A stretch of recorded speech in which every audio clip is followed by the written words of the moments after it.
Assalamualaikum warahmatullahi wabarakatuh. Salam semangat pagi teman-teman semuanya. Jadi hari ini kita akan melanjutkan petualangan kita untuk di mata kuliah Logika dan Berpikir Kritis, yaitu TM yang keempat. Menarik sekali di TM yang keempat ini kita akan membahas tentang logika, pemikiran kritis, dan etis sebagai dasar pengembangan ilmu di dunia akademis. Baik, teman-teman sudah siap? Mari kita lanjutkan. Baik, teman-teman sekalian, sebagai pokok bahasan kita pada hari ini adalah kita akan membahas tentang apa itu filsafat moral. Kemudian kita akan berbicara tentang logika, pemikiran kritis dan etis sebagai dasar pengembangan di dunia akademis, yaitu seperti hari ini yang bahwa kita hari ini adalah peran kita adalah sebagai seorang mahasiswa, bagaimana nantinya kita membutuhkan atau perlu pembekalan, bagaimana kita berlogika, kemudian kita berpikir kritis dan tentunya etis sebagai dasar pengembangan ilmu kita masing-masing. Teman-teman sekalian, nah ini kita sekarang berbicara adalah masalah berpikir kritis atau teman-teman menyebutkan critical thinking begitu ya. Teman-teman sekalian. Jadi berpikir kritis ini sesungguhnya adalah di dalam dunia akademis adalah bagaimana kemampuan untuk bertanya ya, menganalisis, menginterpretasikan, menilai dan membuat keputusan pada apa yang telah kita baca, nyatakan dan kita tulis ya. Jadi kritis atau critical itu hakikatnya kalau kita melihat dari asal usulnya itu adalah dari bahasa Yunani yang berarti atau dari bahasa Yunani kritikos yang bermakna mampu untuk memutuskan atau memahami. Kritis dengan demikian bermakna mengambil keputusan didasarkan pada alasan-alasan dan data yang baik. Artinya, ketika seseorang itu berpikir kritis, gitu ya, maka sesungguhnya dia juga harus memiliki bekal, gitu ya. Modalnya itu sudah punya. Bukan berarti terus langsung menyatakan, tetapi justru apa semuanya yang sudah kita kemukakan itu tentunya kita akan menganalisis, menginterpretasikan dari apa yang telah kita baca, nyatakan maupun yang telah kita tulis. Seperti kemarin itu teman-teman kita sama-sama belajar tentang bagaimana sih sebenarnya kita menuliskan apa namanya sebuah fenomena begitu. Nah, berpikir kritis atau critical thinking ini bersikap kritis itu tidak berarti hanya melihat dari aspek-aspek yang negatif dan kesalahan. Saya ulangi, berpikir kritis tidak berarti selalu melihat aspek-aspek negatif dan kesalahan. Kritis lebih bermakna kemampuan untuk menjelaskan dan mempertanggungjawabkan dari pemikiran kita. Hal itu berarti kita dapat memilah dan menguraikan masalah, menggunakan konsep dan data untuk menganalisis dan mengambil keputusan. Gitu ya teman-teman. Sehingga artinya adalah, gitu ya, berarti adalah berpikir kritis. Ini artinya adalah bagaimana sih sebenarnya kita menggunakan atau harus mampu kalau sebagai mahasiswa itu gitu ya, menjelaskan serta tentunya adalah apa yang kita jelaskan itu juga akan kita pertanggungjawabkan. Ini yang terpenting. Sehingga kita juga harus memiliki begitu ya, sebagai seorang mahasiswa kita juga harus memiliki rasa tanggung jawab. Tanggung jawab untuk apa? Atas apa yang telah kita katakan, ini berarti adalah merupakan bagian dari sebuah komitmen yang tentunya apa yang kita katakan ini juga bagian dari bagaimana kita bisa untuk memilih dan menguraikan suatu masalah. Teman-teman sekalian, berbicara masalah berpikir kritis sekarang ini adalah di perguruan tinggi. Ya, jadi pendidikan di perguruan tinggi ini bertujuan untuk mendidikan ya insan yang unggul berdasarkan pada kompetensi, gitu ya. Nilai moral luhur menjadikan berpikir kritis sebagai kapasitas mendasar, gitu. Jadi kalau misalnya kemarin teman-teman sudah apa sih sebenarnya teman-teman mahasiswa Universitas Airlangga di semester 1 ini harus mendapatkan kuliah pembelajaran dasar bersama. Jadi pada hakikatnya adalah pembelajaran bersama ini merupakan sebagai jalan bagaimana gitu ya apa namanya agar mahasiswa itu memiliki karakter yang hebat gitu. Kalau kita lihat kemampuan bagaimana dia bisa untuk berpikir kritis ya, mulai dari kemudian dia humble, kemudian dia juga excellent. Excellent ini juga mampu gitu ya. Mereka itu mumpuni di bidang keilmuan masing-masing dan inilah dibutuhkan untuk berpikir kritis. Pendidikan di perguruan tinggi yang bertujuan mendidik insan unggul ini gitu ya, maka tentunya akan didasarkan pada moral luhur. Kalau kita sebut kalau kita senantiasa jargonnya Universitas Airlangga excellent with morality. Ini artinya apa? Menjadikan berpikir kritis ini sebagai kapasitas mendasar, teman-teman. Ini jadi apa namanya? Saya katakan ini adalah modal dasar kita. Kemampuan untuk berpikir kritis mahasiswa ini adalah kapasitas dasar untuk menempuh pendidikan dan pelatihan selama belajar di universitas. Jadi apa namanya kelas-kelas kita ini adalah kelas-kelas yang masing-masing memiliki partisipasi. Setiap mahasiswa itu adalah bagaimana mereka bisa untuk meningkatkan kemampuan, gitu ya, kapasitas dasarnya, mengembangkan dirinya, potensinya, kemampuan untuk mereka berpikir secara kritis, memecahkan masalah, memilah masalah, itu juga bagian mereka bisa dari critical thinking ini. Jadi bisa kita sampaikan bahwa berpikir kritis seharusnya juga menjadi kapasitas lulusan universitas ketika bekerja dan beraktivitas setelah lulus dari universitas, bekerja, berkarir, beraktivitas di bidangnya gitu. Jadi nanti harapannya adalah teman-teman ini adalah nanti apa yang diberikan atau apa yang nanti teman-teman dapatkan selama duduk di perguruan tinggi ini ya. Jadi kemampuan kapasitas, kemampuan lulusan itu sebenarnya di dalam bekerja juga sangat ditunjang di dalam mereka bekerja ini adalah kemampuan beraktivitas atau mampu memiliki keterampilan di dalam apa namanya memecahkan masalah di berbagai bidang. Nah, jadi makanya dari itu kenapa kita ini sudah dikondisikan di dalam pembelajaran dasar bersama ini, teman-teman itu harus saling berkolaborasi. Ini pada hakikatnya adalah bagaimana kita bisa untuk memecahkan masalah itu artinya tidak hanya dari sekup salah satu keilmuan saja, tetapi bagaimana kita sudah bisa saling bekerja sama dan berkolaborasi di dasar pada multidisiplin. Ya, jadi menarik sekali teman-teman ya. Pada hakikatnya sebenarnya pembelajaran kita ini adalah merupakan bagian dari praktek bagaimana kita berlogika dan berpikir kritis di dalam setiap kesempatan dan waktunya. Baik. Ya, oke. Sekarang masuk lagi. Tadi juga dilandasi adanya moral, gitu ya. Nah, ya kalau tadi itu adalah ini tadi ya, bahwa kalau Bu Hani ini lagi bahwa yang namanya berpikir kritis itu juga sangat dilandasi. Bagaimana gitu ya memiliki kemampuan untuk menilai gitu ya semuanya itu didasarkan pada sebuah moral. Nah, apa sih sebenarnya moral itu? Baik, ketika kita berbicara masalah moral, moral ini sebenarnya adalah landasan dan standar perilaku di universitas. Jadi, kalau nilai moral itu adalah menjunjung tinggi nilai-nilai kemanusiaan, gitu ya, yang dan menjadikan manusia sejahtera, landasan pengembangan ilmu di universitas. Nilai-nilai moral kebenaran, ya, kejujuran dan kebaikan juga menjadi landasan di dalam pelaksanaan pendidikan di Universitas Airlangga ini terutama, gitu ya. Jadi kalau kita berbicara masalah moral itu sebenarnya adalah apa namanya nilai untuk menjunjung tinggi kemanusiaan, nilai untuk menjadikan bagaimana manusia ini sejahtera.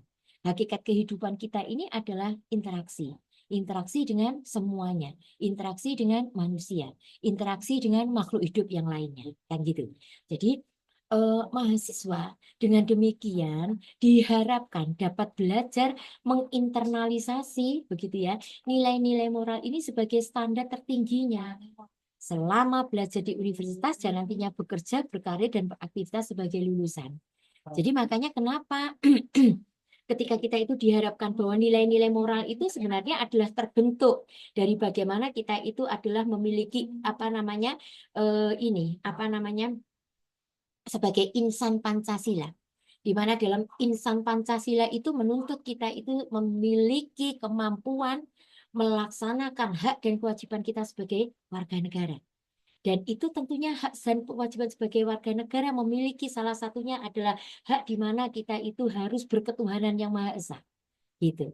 Dan kemudian juga kita itu harus berkemanusiaan yang adil dan beradab. Ini membuktikan bahwa hakikatnya sebenarnya adalah kita ini sebagai mahasiswa itu adalah bagaimana kita mampu menginternalisasi itu nilai-nilai moral ini adalah sebagai sebuah perilaku kita nanti, landasan kita nanti di dalam berperilaku. Baik itu nanti saya sebagai insan universitas begitu ataupun nanti terretensi dan kemudian terdelivery sampai saya lulus nanti, sampai kemudian saya bekerja lagi dan bahkan berkarir dan beraktivitas sebagai lulusan. Aktivitas sebagai lulusan itu bagaimana tetap menjunjung tinggi nilai-nilai alma mater, gitu.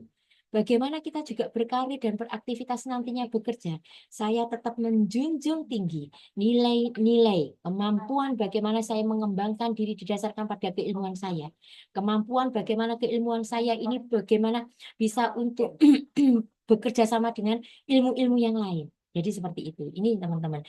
Jadi hakikatnya adalah nilai ini harus menjadi sebuah landasan. Bagaimana kemampuan kita di dalam moral ini harus memiliki kemampuan yang excellent. Jadi itu teman-teman semuanya. Baik, ya. Ini jadi menarik ya. Jadi ini adalah bukan sesuatu hanya wacana, tetapi bagaimana ini akan menjadi sebuah PR bagi kita semua, bahwa ini akan terus dikembangkan, bahwa ini akan menjadi karakter. Karakter itu berarti antara ucapan dan tingkah lakunya itu akan sama seperti itu. Etika sebagai sistem filsafat moral. Ya, etika dalam pengertian ilmu adalah upaya memikirkan secara mendasar, sistematis dan mitologis apa yang disebut baik dan buruk. Berarti kalau kita ngomong etika itu berarti adalah baik dan buruk begitu. Aspek yang dikaji diantaranya pengertian baik dan buruk. Apa syarat sesuatu itu dikatakan baik atau buruk? Bagaimana menganalisis sesuatu sehingga kita dapat menyimpulkan apakah hal itu termasuk baik dan buruk. Teman-teman sekalian, etika sebagai sistem filsafat, ya. Jadi upaya etika sebagai ikhtiar manusia untuk mengkaji apa yang disebut baik dan buruk. Syarat sebagai baik buruk ini juga menjadikan etika itu disebut dengan filsafat moral. Moral adalah sistem nilai baik buruk yang diterapkan pada perilaku manusia. Jadi kadang-kadang memang sebuah tindakan itu dianggap buruk manakala merugikan orang lain. Sesuatu perilaku itu dianggap baik manakala itu bisa untuk memberikan kebermanfaatan kepada orang lain. Kan itu sebenarnya itu kalau kita boleh menyimpulkan. Sehingga sebenarnya ketika kita berbicara masalah baik dan buruk itu sebenarnya adalah gitu ya. Itu sebenarnya bagaimana kita bisa untuk mendudukkan ya peran kita sebagai warga negara begitu. Baik itu sebagai individu maupun sebagai warga negara gitu teman-teman. Nah, teman-teman sekalian, pandangan tentang baik dan buruk ini ada 4 teman-teman. Jadi ada hedonisme, yang kedua ada eudemonisme, kemudian yang ketiga ada utilitarisme, ya. Kemudian yang keempat ada deontologi. Ayo, sekarang kita akan bahas satu persatu. Ya. Hedonisme teman-teman satu yaitu ya masalah hedonisme. Apa itu hedonisme teman-teman sekalian? Hedonisme ini merupakan apa namanya baik adalah semua apa yang memuaskan keinginan kita, apa yang meningkatkan kuantitas kesenangan atau kenikmatan di dalam diri kita, ya. Jadi artinya kalau apa namanya hedonisme itu sebenarnya adalah lebih kepada kesenangan, ya. Jadi kesenangan artinya ketiadaan rasa sakit dan penderitaan. Jadi kalau kita mengatakan bahwa yang namanya saya senang, berarti saya merasa tidak ada sakit. Saya merasa nyaman, saya tidak ada tekanan, saya tidak ada penderitaan. Nah, kaum hedonisme menyatakan yang disebut kesenangan adalah kesenangan indrawi, ya, badaniah dan psikologis, paham ya? Sehingga sebenarnya ketika kita berbicara masalah hedonisme yang terkait dengan kesenangan, itu sebenarnya adalah tidak hanya kaitannya dengan indera saja atau badan kita yang tampak secara lahiriah, tapi ternyata juga psikologis yang juga tidak tampak. Moral adalah sistem nilai baik buruk yang diterapkan pada perilaku manusia. Baik, teman-teman sekalian, tokoh pandangan hedonisme itu antara lain adalah Aristippus, ya. Ini Aristippus ini adalah tahun 433 sampai 355 sebelum Masehi. Ini ya. Jadi ini merupakan filsuf Yunani kuno dan John Locke 1632 sampai 1704. Filsuf Inggris yang menyatakan kita sebut baik apa yang menyebabkan atau meningkatkan kesenangan. Sebaliknya kita namakan jahat apa yang dapat mengakibatkan atau meningkatkan ketidaksenangan apa saja atau mengurangi kesenangan apa yang dalam diri kita. Bagaimana menurut pandangan hedonisme saudara tentang pandangan hedonisme ini? Jadi sekali lagi hedonisme ini adalah berpandangan bahwa kita disebut baik apa yang menyebabkan atau meningkatkan kesenangan, gitu ya. Sebaliknya kita menamakan jahat apabila dapat mengakibatkan atau meningkatkan ketidaksenangan. Jadi terusik lah gitu ya. Kalau kita senang berarti kita disebut baik. Kalau tidak senang, tidak nyaman berarti disebut sebaliknya. Baik. Kemudian teman-teman sekalian, hedonisme ini dikritik karena mengandung makna egoisme. Egois banget. Berarti kalau misalnya orang senang itu berarti hanya merujuk pada dirinya sendiri. Kalau dia dia merasa senang, dia merasa bahwa itu adalah baik, tidak baik manakala dia tidak merasa senang kan gitu. Atau egosentris ya, yang hanya berfokus pada dirinya sendiri. Egosentrisme akan menyebabkan konflik atau kerusakan antar manusia. Nilai hedonisme dengan demikian akan melawan tujuan etika, yaitu menjadikan manusia mencapai kebahagiaan. Gitu ya. Jadi pada hakikatnya nanti akhirnya jadi pertentangan gitu ya. Hedonisme ya nggak bisa gitu ya. Kalau memang seperti itu, manusia itu hanya berfokus pada dirinya sendiri. Dia tidak akan pernah memikirkan orang lain karena kesenangan itu adalah sesuatu yang baik dan tidak baik maka adalah sebaliknya. Nah, ini egosentris. Bagaimana nilai-nilai ini sangat bertentangan dengan tujuan etika. Di mana kalau etika ini pada hakikatnya adalah bagaimana menjadikan manusia itu pada aspek kebaikan. Teman-teman semuanya. Yang kedua adalah eudemonisme. Apa itu eudemonisme?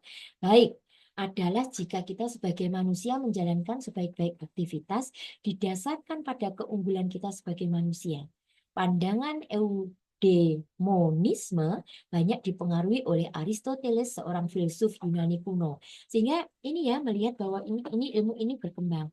Setiap filsuf itu tentunya memiliki pandangan-pandangan. Seiring dengan berjalannya waktu, oh ternyata ini perlu hedonisme ini adalah dikritik karena fokusnya sebenarnya adalah pada pribadi saja. Ini ada lagi, gitu ya.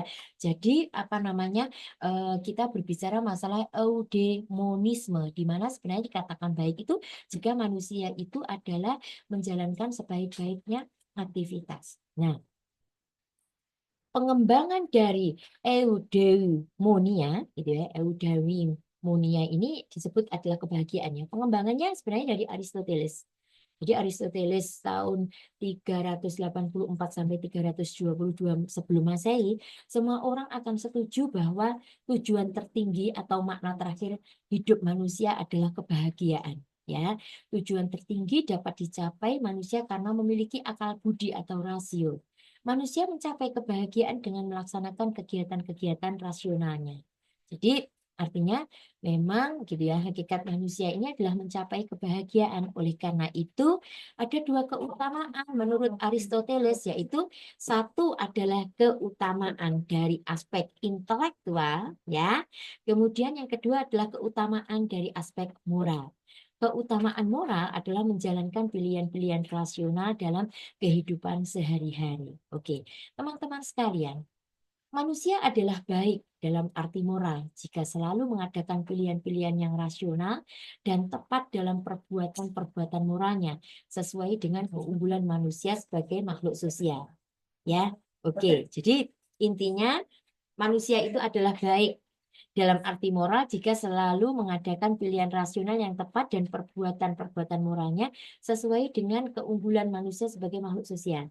Jadi ini masih lebih berkembang lagi ya, karena pada hakikatnya gitu ya, eudemonisme ini sebenarnya mengikis pandangan dari hedonisme, di mana makhluk ini adalah memiliki keunggulan-keunggulan sebagai makhluk yang rasional gitu ya. Jadi berpikir.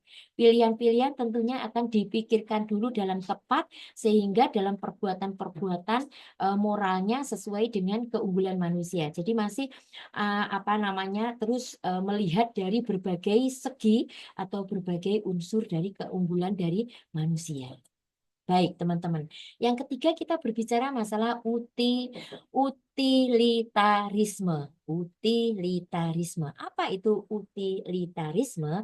Itu merupakan suatu perbuatan yang dinilai baik atau buruk yang diukur sejauh mana perbuatan tersebut dapat meningkatkan atau mengurangi kebahagiaan banyak orang. Aduh, ini ya.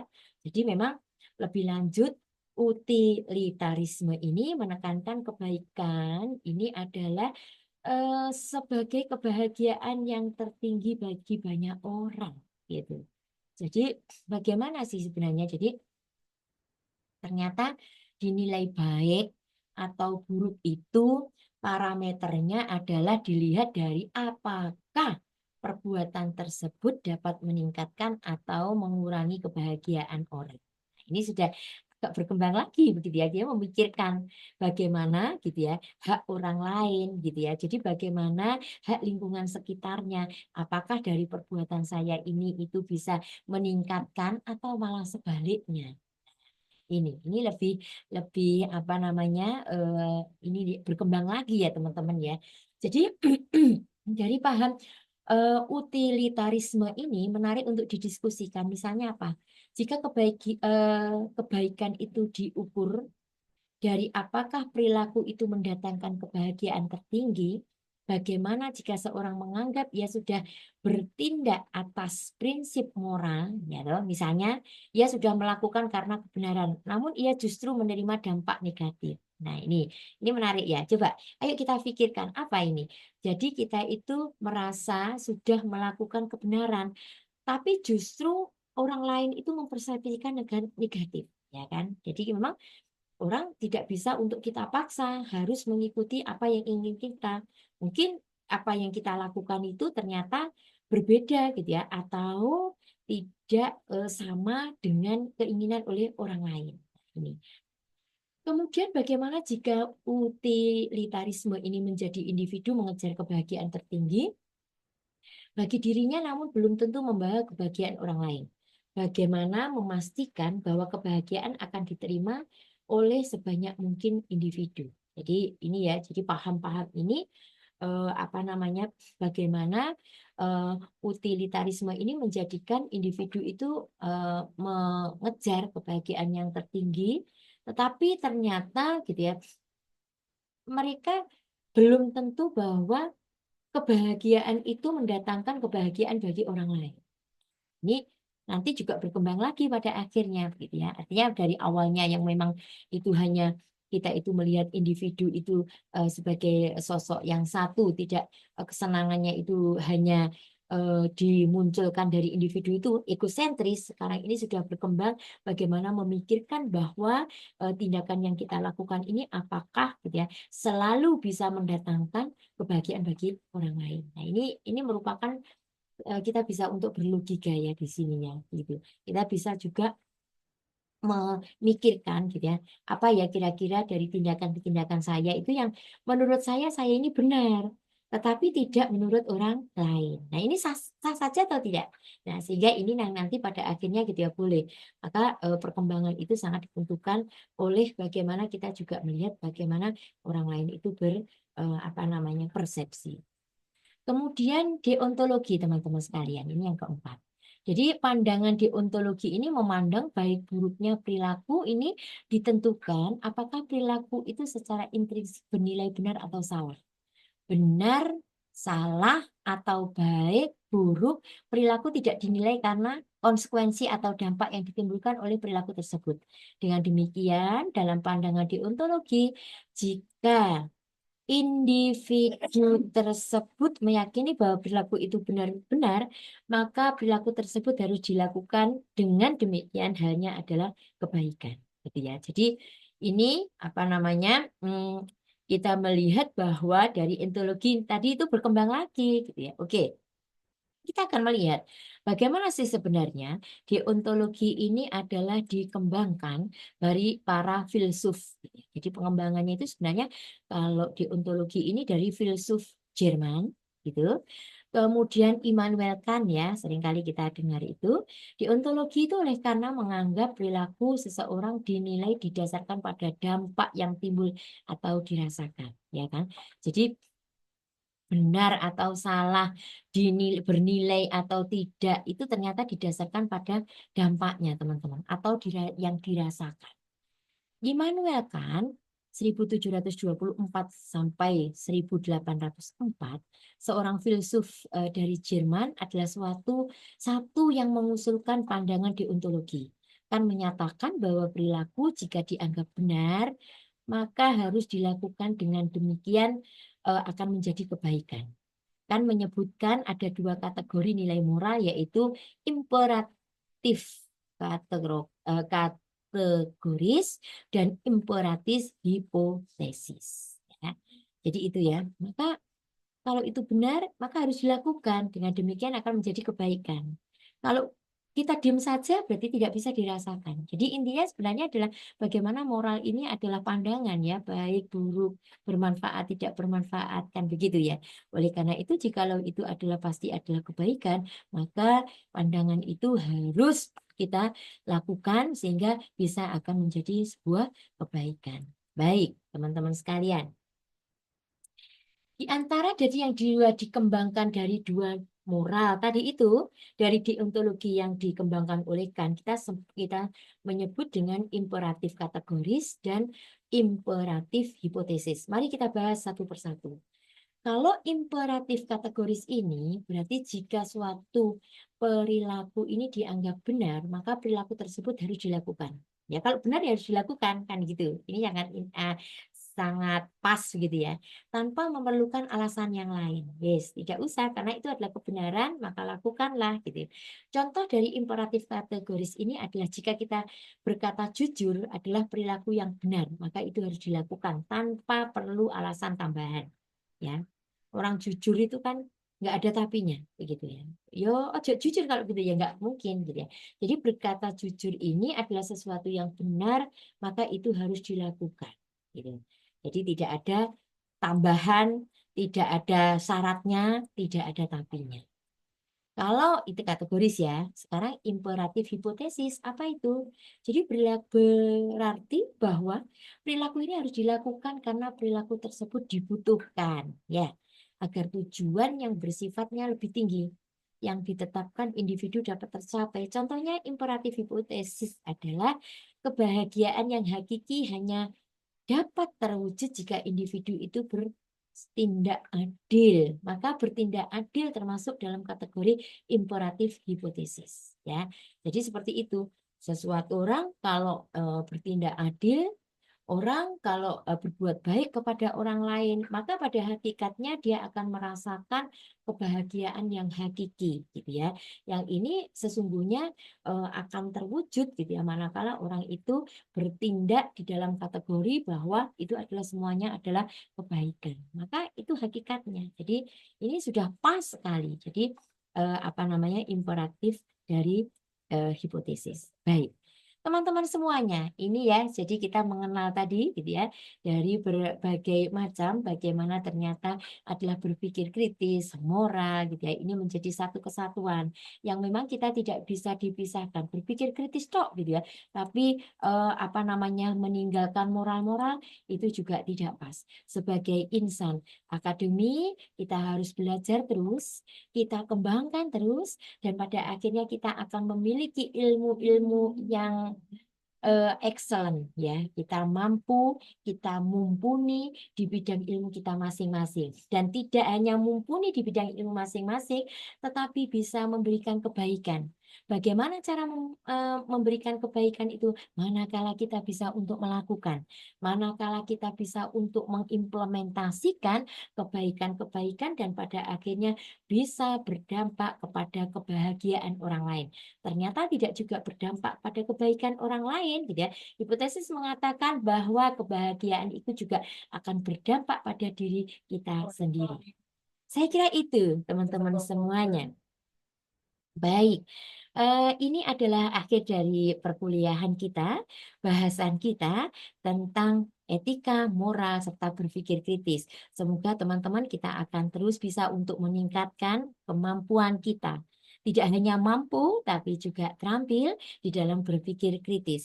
Dan logika berpikir kritis adalah menjadi jembatan bekal teman-teman untuk terus belajar. Oke, Satria Erlangga yang luar biasa.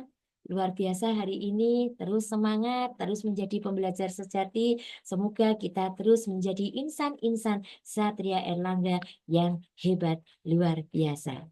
Kurang lebihnya mohon maaf. Assalamualaikum warahmatullahi wabarakatuh.